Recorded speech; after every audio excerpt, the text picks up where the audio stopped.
एक चीज, I am proud of Bihar, जहाँ बड़ी बड़ी जद्दोजहदी हुई है, स्ट्रगल्स हुए हैं लैंड के राइट्स को लेकर, और बाकी दाएं बाएं इतनी जद्दोजहदें नहीं हुई है जितनी जद्दोजहदें यहाँ हुई है।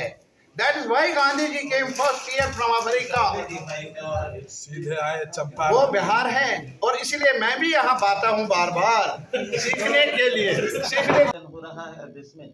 मैं एक ही चीज़ बताऊंगा, पुराना इंडिया ये था कि कम से कम आप और मैं एक साथ मिलकर सपने देखते थे। अब उन सपनों को भी उजाड़ा जा रहा है, लड़ाया जा रहा है। आज आप ही अभी प्रेस को देख लीजिए, आपके न्यूज़ बड़े बड़े चैनल्स को देख लीजिए, मन करता है आपको देखना?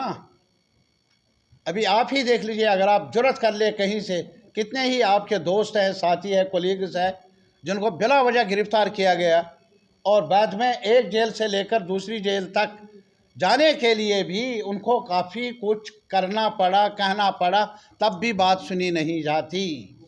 ये हाल है हमारे, यानी freedom of press which is important for making the leadership of the country, the institutions of the country accountable। जब प्रेस वीक हो जाता है, जानना चाहिए बहुत बड़ी चोट है कहीं, वो चोट आप महसूस करेंगे, पूरा देश महसूस कर रहा है। सर, एक अंतिम क्वेश्चन, क्या कम्युनिस्ट पार्टी जो है 370 के विरोध में है कि समर्थन में? What are you talking? We are in, हम कॉन्स्टिट्यूशन के हक में हैं। नहीं, मैं एक चीज़ समझा नहीं पूरा, मैं एक ही चीज़ बताऊंगा।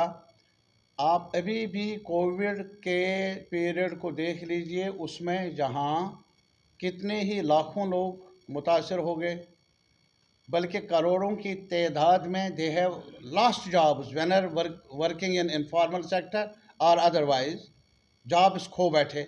आपके प्रेस में भी काफ़ी जितने भी बड़े बड़े इदारे हैं उनको डाउन साइज करना पड़ा। प्रेस वाले भी, those who are well trained and well educated. और इसी के अलावा जहाँ तक, और इसने एक्सपोज किया, जहाँ तक उस दौर ने एक्सपोज किया हमारा सिस्टम कितना है, हमारे पास ऑक्सीजन की कितनी कमी रही, हमारे पास लकड़ी नहीं थी हमारे देशवासियों को वो जलाने के लिए, या कोई कफन नहीं था उनको ऑनरेबल बेरियल देने के लिए। लेकिन बहरहाल तब भी आप देख लीजिए, उन 2 साल का 3 साल का जायज़ा ले लीजिए, जहाँ जहाँ जहाँ पैसा नहीं इलाज के लिए, कफन दफन के लिए, वहाँ बिलियनर्स जो है ना हमारे देश में, बिलियनर्स की तादाद में इजाफा हुआ।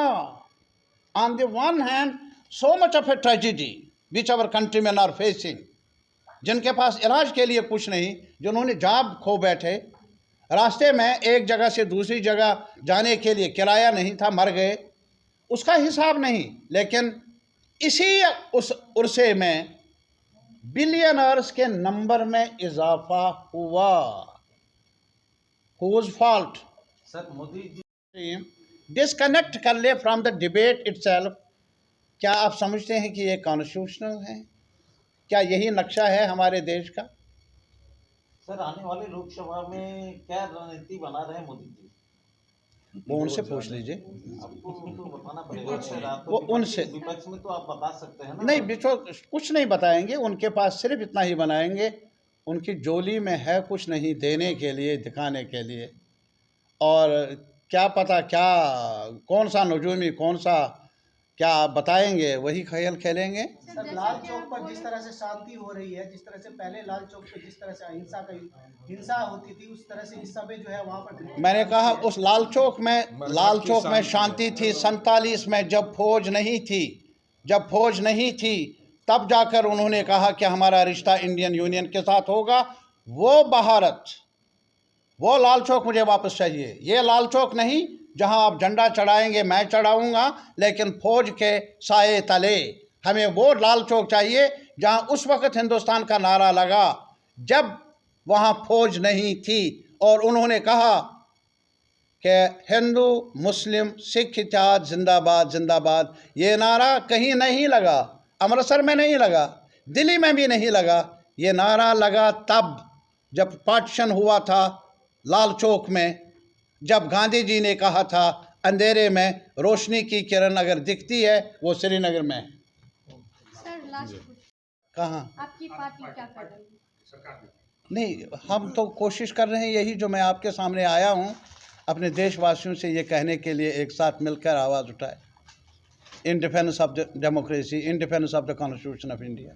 वो आपसे भी अपील करते हैं। Yes sir. 2024 लोकसभा चुनाव में विपक्ष की एकजुटता दिखाई देगी? नहीं, सवाल ये नहीं है। मैं बताऊंगा आज तक जो हमारा एक्सपीरियंस है वो ये है कि भारत एक बड़ा देश है। ये बेशक ये कोशिश कर ले कि एक देश एक टैक्स, एक देश एक ज़ुबान, एक देश कल एक पार्टी कहेंगे, एक लीडर कहेंगे, वो चलेगा नहीं इस देश के अंदर। यहाँ भिन्न भिन्न बोली बोलने वाले लोग हैं, भिन्न भिन्न कल्चरल एफिलेशंस रखने वाले लोग हैं। आपके जो खाने पीने का ढंग है वो शायद मेरा नहीं होगा, लेकिन फिर भी हम एक साथ रहेंगे। और ये भारत है मेरी नज़र में। इस भारत को बचाने के लिए ज़रूरी है कि ये जो डाइवर्सिटी हैं इस पर आँच ना आने दे।